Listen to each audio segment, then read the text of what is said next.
Olá pessoal, tudo bem com vocês? Hoje a gente vai falar sobre um tema que é muito recorrente nas discussões de administração pública, gestão pública, ou simplesmente quando se fala sobre o Estado, né, na sociedade contemporânea, que é o tema da relação entre Estado, sociedade e mercado, certo?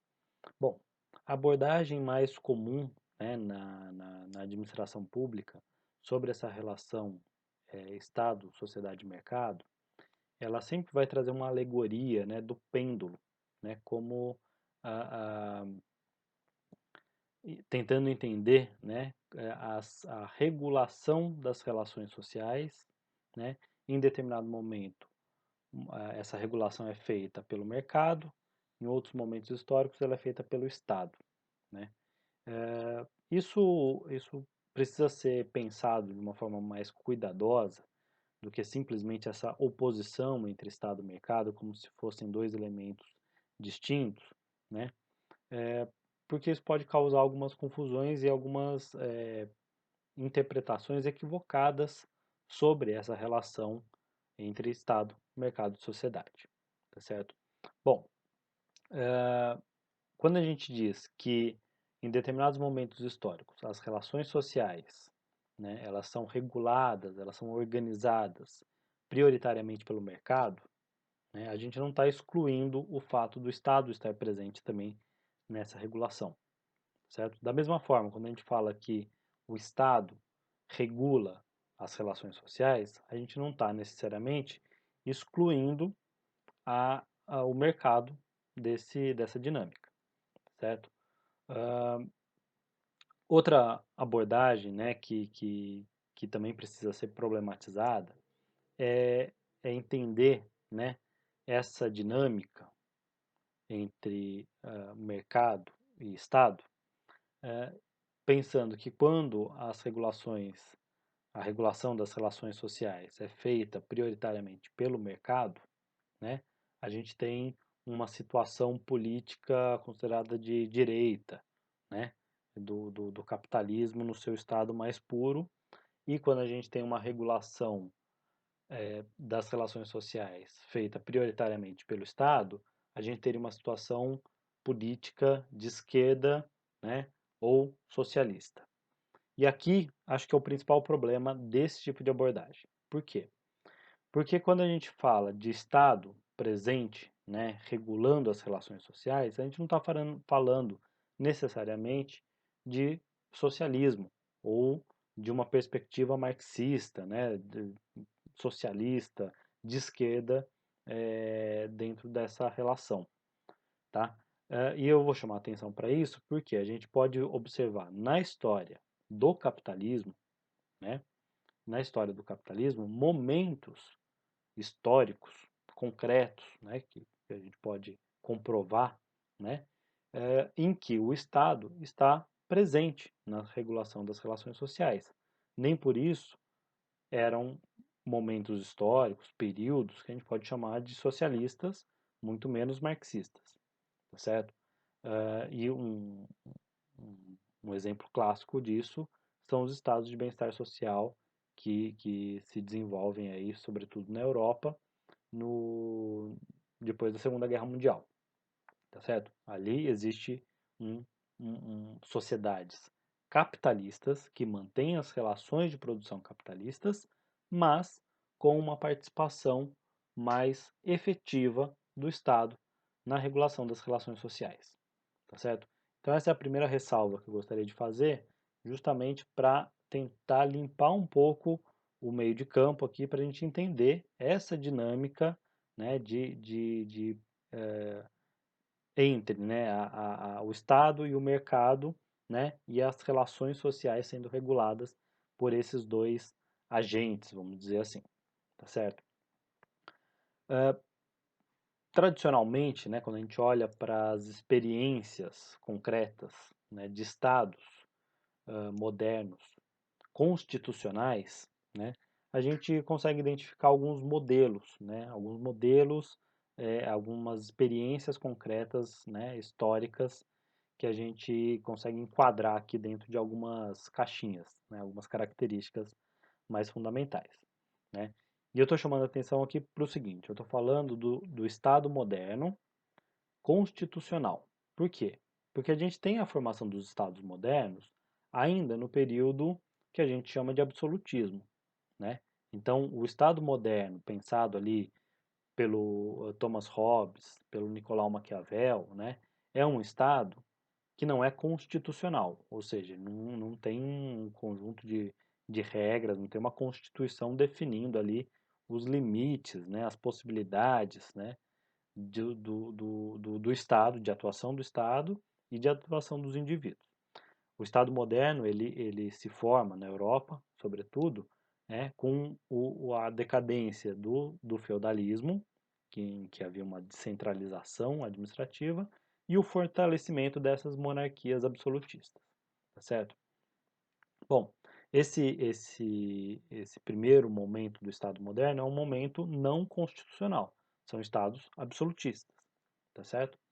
Mas a gente tem, né, aí na passagem do século XVI para o século, perdão, do século XVII para o século XVIII, né, o surgimento de teorias e de movimentos intelectuais, políticos, né, reivindicando, pensando, vislumbrando uma outra possibilidade de Estado que não seja esse Estado concentrador de poder, certo? É daí que surge, que emerge a teoria liberal, né? Tem um outro vídeo aqui no canal falando sobre a teoria liberal, sobre os contratualistas, né? E o John Locke como principal, um dos principais pensadores desse Estado liberal. Então, para a gente falar do Estado liberal, a gente tem que ressaltar que é um Estado que surge, né? É uma forma do Estado moderno que surge em oposição às monarquias absolutistas. Por isso que ele é liberal, né? Ele está pensando aqui numa liberdade em relação ao absolutismo, a esse despotismo, a essa concentração de poder na mão dos monarcas, dos reis, dos soberanos, certo? E quando que efetivamente a gente tem a constituição de estados constitucionais liberais? A gente pode destacar aqui três fatos históricos, três momentos históricos, né, muito próximos no tempo, que marcam aqui o surgimento efetivamente de estados constitucionais liberais. É a Revolução Americana de 1776, na sequência, a elaboração, né, a promulgação da Constituição da Federação Americana em 1787 e, finalmente, em 1789, a Revolução Francesa. Esses três fatos, né, marcam aqui a decadência ou o fim, né, do Estado absolutista e a passagem para o Estado liberal, tá certo? Esse Estado liberal, principalmente na sua primeira fase, né, nesse segunda metade, já final do século XVIII, né, é um Estado que vai surgir, né, tendo como regra básica, como fundamento, né, desta Constituição, desse conjunto de regras que vai organizar esse Estado, a não intervenção desse Estado na economia, nas relações econômicas, né, no domínio da economia, tá certo? Qual que é o pressuposto? É aquele estabelecido ali pelo pensamento do John Locke, né, de que o Estado que surge, né, a partir do fim do absolutismo, né, é um Estado que deve garantir o mínimo, né, deve garantir aqueles direitos fundamentais dos indivíduos: o direito à vida, o direito à liberdade e o direito à propriedade privada.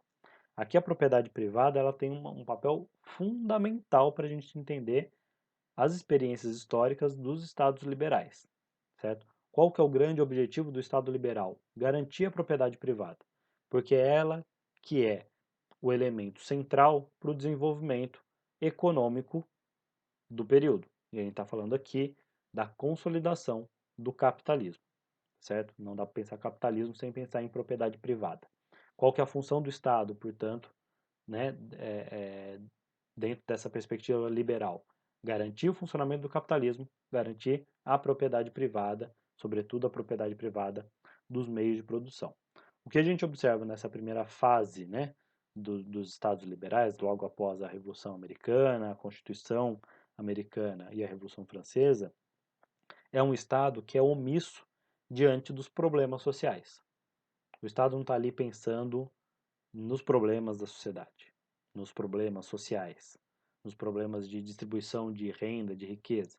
O Estado está preocupado em garantir a propriedade privada. E garantindo a propriedade privada, ele se mantém afastado o suficiente da economia, né, da produção econômica. Tá? Aqui, os direitos individuais são o cerne, são o foco, são a mola propulsora, né, do Estado liberal. Garantir esses direitos individuais, o direito a ter propriedade. Muito importante ressaltar, nas experiências históricas dos Estados liberais, e aqui eu estou falando tanto da Revolução Americana, né, do Estado liberal americano, norte-americano, que surge a partir da Constituição, e do Estado francês, né, a partir da Revolução Francesa, né, a gente tem aqui uma permanência do escravismo, por exemplo. Então, a liberdade individual não é a liberdade de todos os indivíduos, mas é a liberdade daqueles que são proprietários de uma elite econômica, burguesia, né, que se constituía ali como classe dominante. Né? John Locke era um defensor da burguesia, né? Nos Estados Unidos, a Constituição manteve o trabalho escravo, né? Durante um bom tempo. Então aqui a liberdade, né, defendida pelos liberais é uma liberdade dos proprietários, né? Cidadão, o cidadão considerado aqui no Estado liberal é aquele que tem propriedade, aquele que tem a propriedade principalmente dos meios de produção, certo? Tanto é que os direitos políticos nos Estados liberais, principalmente nessa primeira fase, né, os direitos políticos eles são reservados exclusivamente aos proprietários, aqueles que têm renda, certo? Isso inclui a participação política, o direito de ser votado e tudo mais. Então essa Constituição, né, dos Estados liberais, ela não tem nada de democrática, ela não tem nada de direitos sociais e ela não tem nada de liberdade a não ser a liberdade de empreender, a liberdade de livre iniciativa, né, dos indivíduos, tá certo? Essa configuração do Estado liberal começa a mudar um pouco quando a gente vai avançando ali no século XIX, especialmente, já na segunda metade do século XIX, né, em que as tensões sociais criadas, né, diante desse cenário, né, e com o avanço do desenvolvimento do capitalismo, né, a gente tem uma série de tensões sociais, de lutas sociais, em que a classe proletária, né, a classe operária, os trabalhadores, a população ah, pobre, né, dos países europeus, começa a se revoltar contra essa situação. Afinal de contas, para a população mais pobre, ter saído do absolutismo e ter entrado no Estado liberal não significou grandes transformações, porque eles continuavam alheios, continuavam excluídos de todo o processo político, da divisão da riqueza produzida, né? Então, essas lutas sociais vão ganhando corpo, né? E aqui o marco histórico dessa segunda fase, né, do Estado liberal é exatamente a Primavera dos Povos, 1848, né, que é uma série de revoltas populares dos trabalhadores, da classe operária, contra o domínio da burguesia. A partir dessas tensões, nenhuma delas se concretiza como um processo revolucionário de tomada de poder, mas é o suficiente para incomodar, né, a, a, a elite dominante, né, e a forçar uma transformação desse Estado liberal, que garantia só a propriedade privada, né, e que agora passa a incorporar algumas pautas, algumas demandas desses trabalhadores, dessa população mais pobre. Né? Uma forma também de acalmar essa tensão social. Uma outra característica desse período, né, quando a gente fala aqui da segunda metade do século XIX, né, já a partir de 1848, a gente tem também um processo, né, que é uma consequência da livre concorrência estabelecida lá no início do Estado Liberal. A livre concorrência prevê que os agentes econômicos estão no mercado e eles têm o direito de concorrer livremente, certo? O que acontece é que, em situações de desigualdade, como é característico do capitalismo, essa livre concorrência ela tende a criar uma monopolização, uma concentração de riqueza. Porque quando a gente pensa em concorrência, né, uma livre concorrência ela só é livre, de fato, né, se houver condições iguais de concorrência.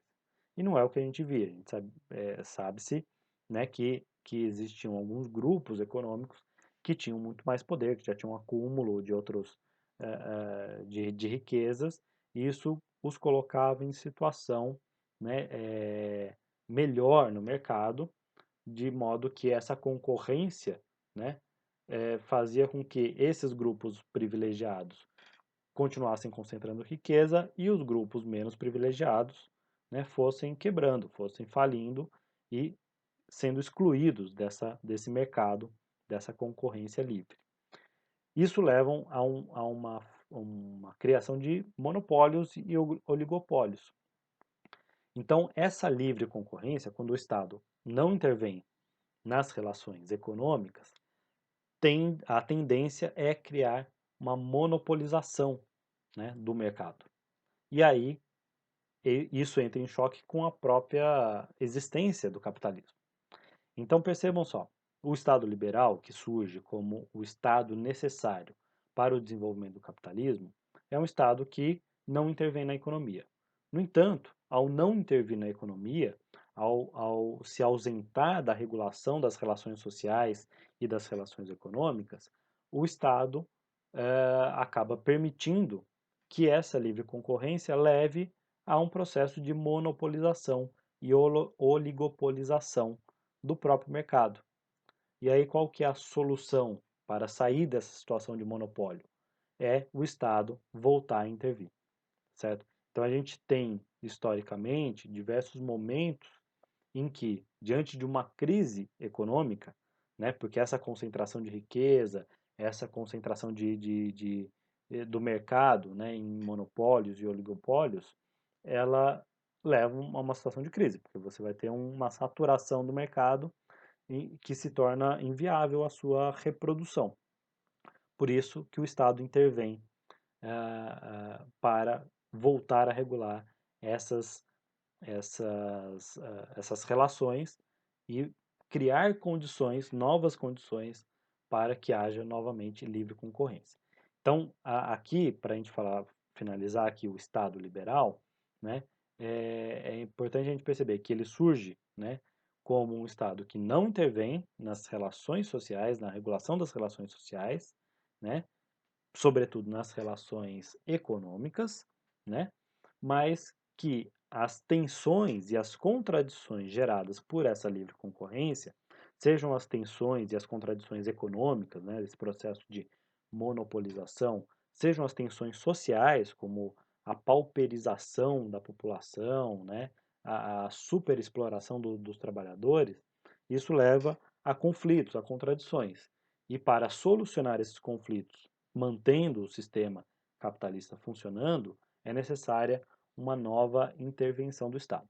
Por isso que o Estado liberal, ele já ali perto da Primeira Guerra Mundial, ele vai chegando no seu limite, né? Porque esse processo, né, de monopolização, de oligopolização e o crescimento das tensões sociais, das lutas sociais, né, é, exigem que o Estado passe a ser um Estado presente nas relações sociais. E aqui sim a gente pode falar de uma dinâmica, né, pendular entre Estado e mercado, né?